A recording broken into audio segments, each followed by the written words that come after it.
Mga mahal kong kaibigan at kapwa taga-suporta ni Tatay Digong, isang mainit na pagbati sa inyong lahat habang ipinagdiriwang natin ang ika-80 na kaarawan ng ating mahal na dating Pangulo Rodrigo Roa Duterte.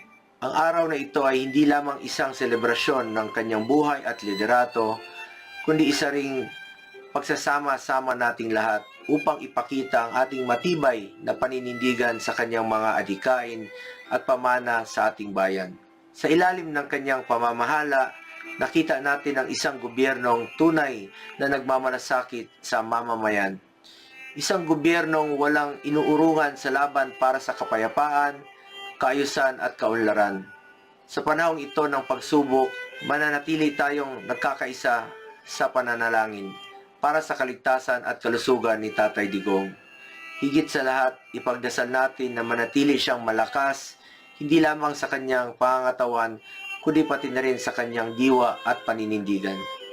Kaya naman sa gitna ng lahat ng ito, huwag tayong mawala ng pag-asa.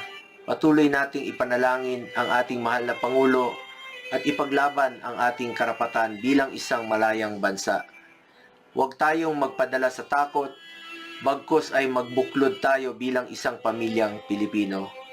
Nananalig na mananaig ang katotohanan at katarungan.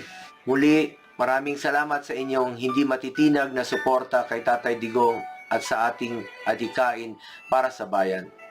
Sama-sama nating ipagdasal ang kanyang kalusugan, ipanalangin ang kanyang kaligtasan at ipaglaban ang ating kinabukasan.